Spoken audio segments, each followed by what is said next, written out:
that use internet, they use Wi-Fi, that are using technology to connect us to one another, right? You got trains, like everything uses the internet pretty much, right? Even your traffic lights, they're electronically monitored, right? They're changing at certain times. You have safety systems on cars, right? You have traffic signs, you have fleet management. How many of you have driven behind one of those like trucks that says this truck is GPS and speed monitored? Right?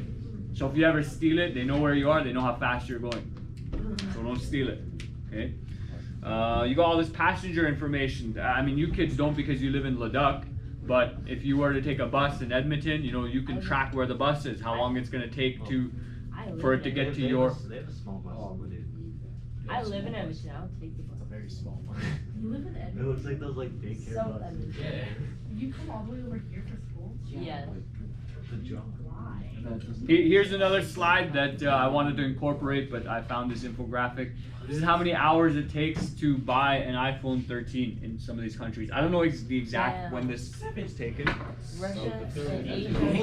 Horrible things, man. Break times, how many hours are there in a day? 24, right? So how many hours are there in 10 days? 240. Where's Canada at? Okay. 75. So in some of these countries, you got to spend like a month, 2 months. You might have to save for 3 months to get yourselves an iPhone. Hey, this is an iPhone 13. Oh, you need that. That's Because you pretty, get 80 hours. that's pretty good for a phone. If you're full time. Yeah, so they We get no up money. there. They get no money up there. We got our work. They Pretty get- good. They get Pretty good for a phone. They get $2 every 5 hours. 70, almost 76 hours in Canada to buy an iPhone 13 whenever this came That's out. only 2 weeks, man. If you're working full time. Probably try. Because you need 40 hours a week. business hours do it. 77 hours. That's crazy. Imagine spending 2 weeks of your life for your iPhone. It's insane. Just for it to break, you have to buy it. Why do you keep saying break? You said you threw it at the locker. That didn't break, you destroyed it. I wasn't Okay. Of course you did that. It was for fun. Wrapping it up.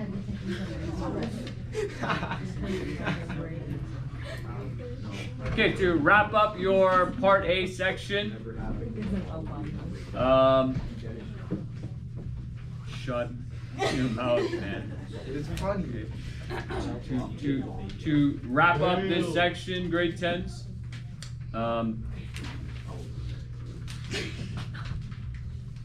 you made me lose my train of thought now. I'm just distracted. The world is connected through many different ways, through technology, through media, through the internet. And you know, you have access to this big, great, wide world, but most of you find that the more you have access to it, the more negative emotion it brings to you, right? And so finding some degree of balance between you know, being having the world accessible to you, but also being grounded enough in your own personal reality that, you know, you can have a conversation with people. Why are we talking back there? I just keep hearing this. Additionally, in terms of the global stuff, so, you know, for countries, just like for people, you know, if you're not able to communicate with your neighbor, let's say someone beside you or near you, and there's some sort of problem, you know, do you think that problem will escalate? You don't have good communication skills. You don't have a good relationship with the people around you. What is going on over here now? Okay. You know, if you're not on good terms with the people near you, so let's say like you share a desk right now, right? Like if I keep asking you to like tap his shoulder, do you think one day he'll just wake up and smack you? Right? Maybe not, because he's a nice guy. And you're like a half decent, you're all right, you know? Okay? But what happens in scenarios where, you know, somebody's elbow keeps coming across and you don't really know them well? Like, how do you communicate with them? Right. Maybe you ask them. Stare at their forehead. Some people give them the elbow back. Some people get really awkward. They just stare. Right? You just go You quiet. start throwing hands right away. The first Start time throwing you do it, hands. Some people negotiate. They communicate. Say, hey, if you do that again one more time, it's on site. Okay? I did the If you run that bad. I did the Some subtle people- push. Right? Some people do the subtle. And then- Hashtag not so subtle. Get your stuff off my desk, peasant. Okay. Now, if you're a country and you have these bad relationships, right? So like, let's say like America, some state in America just decides, oh, we're gonna move a little bit north. We're gonna start taking Canada's stuff. If Canada and America don't have a good relationship, might lead to some sort of conflict. Right? And then yeah, we all die because America ain't playing no games, right? Okay.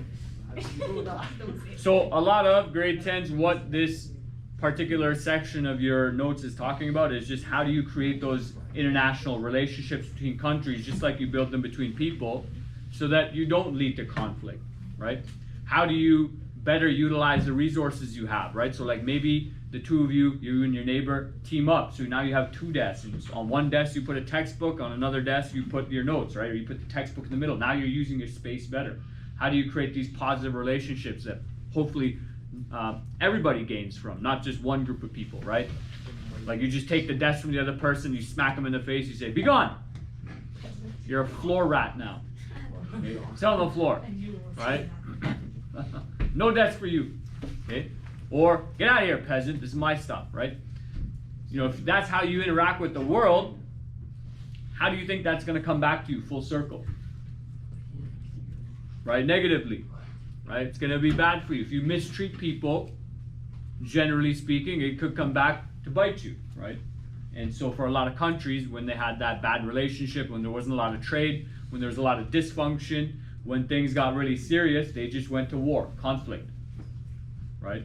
And ideally, you want to be in a more neutral homeostasis position where, as soon as there's some sort of issue, it doesn't immediately lead to conflict. What is going on over here? They're throwing gangs out. They're communicating via game. Okay. So imagine for a moment, grade 10s, that everything I just said was written on this slide. Okay. And there we are. I could read. Thank you very much. Do your questions.